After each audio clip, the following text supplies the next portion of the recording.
Le Forum sur la coopération sino-africaine 2024 n'est pas une réunion comme les autres. C'est une scène mondiale. Les nations africaines se réunissent avec la Chine. Les enjeux sont de taille.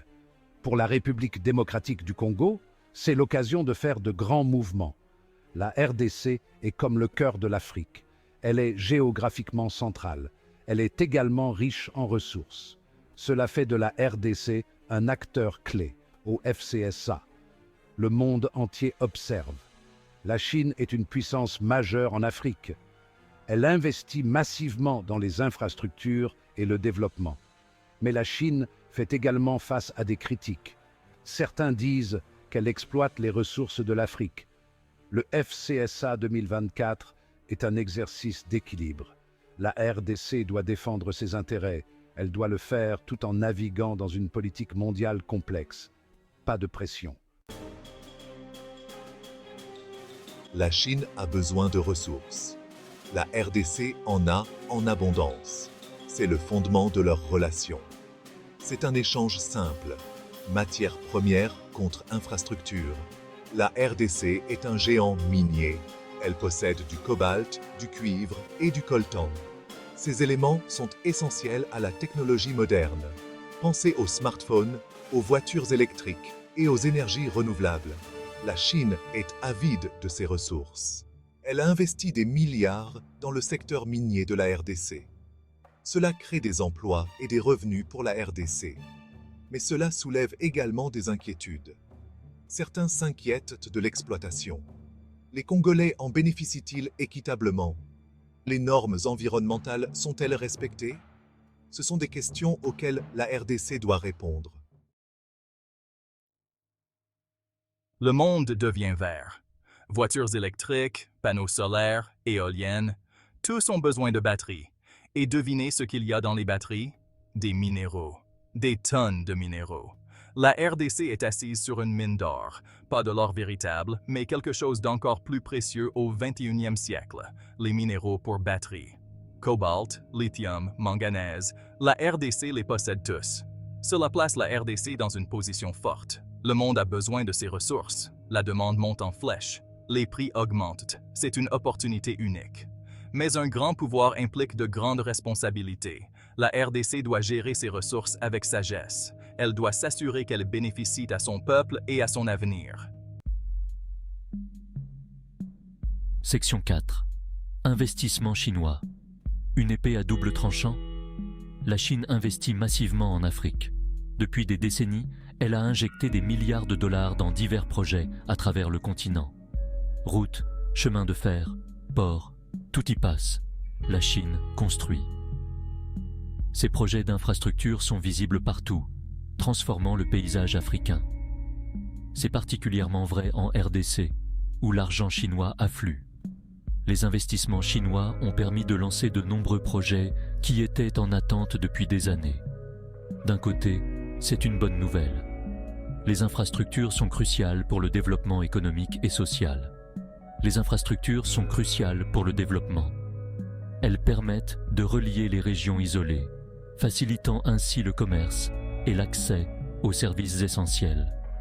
Elles créent des emplois, stimulent le commerce et relient les gens. Les nouvelles routes et chemins de fer facilitent les déplacements et les échanges commerciaux. La Chine comble un vide que les pays occidentaux ont largement ignoré. Les leaders africains louent souvent ces investissements pour leur impact positif immédiat. Mais il y a un revers à la médaille. Les critiques soulignent que ces investissements ne sont pas sans conséquences. Les critiques soutiennent que la Chine se livre à une diplomatie du piège de la dette. Ils craignent que les pays africains ne puissent rembourser ces prêts massifs. Ils disent que la Chine accable les pays africains de prêts insoutenables, ce qui lui donne un levier et un contrôle. Cela pourrait mener à une crise de la dette et à une perte de souveraineté. La RDC doit être prudente. Les dirigeants doivent évaluer soigneusement chaque projet et ses implications à long terme. Elle doit s'assurer que les investissements chinois sont dans son intérêt. Cela signifie négocier des conditions favorables et veiller à ce que les projets bénéficient réellement à la population locale. La transparence, la responsabilité et des conditions équitables sont essentielles. Les investissements doivent être surveillés de près pour garantir qu'ils sont bénéfiques et durables. Section 5. La RDC dans le jeu de puissance mondiale. Le monde change. Les dynamiques de pouvoir évoluent rapidement et chaque nation cherche à renforcer sa position sur l'échiquier mondial. Les États-Unis ne sont plus la seule superpuissance. La Chine s'élève. Avec une croissance économique fulgurante et une influence croissante, la Chine redéfinit les règles du jeu. La Russie montre les muscles. Elle cherche à réaffirmer sa puissance militaire et à étendre son influence géopolitique, notamment en Afrique. Et l'Afrique est prise entre les deux. Le continent devient un terrain de jeu stratégique pour les grandes puissances mondiales, chacune cherchant à y établir son influence. La RDC en est un excellent exemple. Riche en ressources naturelles, elle attire l'attention de nombreux pays. Elle est courtisée de toutes parts. Les diplomates affluent, cherchant à établir des partenariats et à sécuriser des accords avantageux. Les États-Unis veulent contrer l'influence de la Chine. Ils cherchent à renforcer leurs alliances et à promouvoir leurs intérêts économiques et stratégiques. La Russie veut s'assurer l'accès aux ressources. Elle voit en l'Afrique une opportunité de renforcer sa position sur la scène mondiale. La RDC doit jouer ses cartes correctement.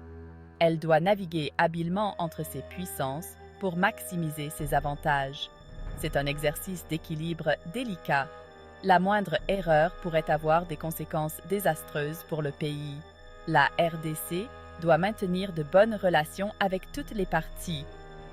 Elle doit être un partenaire fiable et stratégique pour chacun. Elle ne peut se permettre de s'aliéner qui que ce soit. Chaque relation est cruciale pour son développement et sa stabilité. Mais elle doit aussi défendre ses propres intérêts. La souveraineté et le bien-être de ses citoyens doivent rester une priorité. Le FCSA 2024 est l'occasion pour la RDC de s'affirmer. Ce sommet international est une plateforme pour montrer sa détermination et sa vision pour l'avenir. Elle peut utiliser son influence pour obtenir des accords et des partenariats favorables. Ces accords peuvent transformer l'économie et la position géopolitique de la RDC. Mais elle doit faire preuve de prudence. Chaque décision doit être soigneusement pesée pour éviter les pièges et les conflits d'intérêts. Les enjeux géopolitiques sont de taille. La RDC se trouve à un carrefour crucial et ses choix détermineront son avenir sur la scène mondiale. Section 6. L'équilibre précaire de Tshisekedi. Défis et stratégies au FCSA 2024. Le président Félix Tshisekedi a la tâche difficile. En tant que leader de la République démocratique du Congo, il doit jongler avec de nombreux défis complexes. Il doit guider la RDC à travers des eaux géopolitiques agitées où chaque décision peut avoir des répercussions majeures sur l'avenir du pays. Le FCSA 2024 est un moment clé de sa présidence. Les défis sont nombreux et variés, allant de la gestion des ressources naturelles à la navigation dans les relations internationales. La RDC doit attirer les investissements sans tomber dans les pièges de la dette. Cela nécessite une approche équilibrée et prudente pour éviter les erreurs du passé. Elle doit gérer ses ressources de manière durable. Les richesses naturelles du Congo sont vastes, mais leur exploitation doit être faite de manière à garantir la durabilité pour les générations futures. Et elle doit faire tout cela tout en naviguant dans la compétition entre grandes puissances. Les intérêts de pays comme la Chine, les États-Unis et l'Europe sont souvent en conflit et Tshisekedi doit trouver un équilibre délicat. Alors, que doit faire Tshisekedi? Comment peut-il transformer ces défis en opportunités pour la RDC? Premièrement, il doit être clair sur les priorités de la RDC. Une vision claire et des objectifs bien définis sont essentiels pour guider les négociations et les décisions. Qu'est-ce que la RDC veut réaliser au FCSA? Quels sont les objectifs à court et à long terme? Ces questions doivent être abordées avec précision. Quels sont ces points non négociables? Il est crucial de savoir où tracer la ligne rouge pour protéger les intérêts nationaux. Deuxièmement, il doit faire preuve de stratégie. La RDC devrait tirer parti de ses ressources pour obtenir les meilleures offres possibles. Cela signifie négocier avec habileté et savoir quand faire des concessions. La RDC devrait tirer parti de ses ressources pour obtenir les meilleures offres possibles. Les ressources minières, en particulier, peuvent être un levier puissant dans les négociations internationales.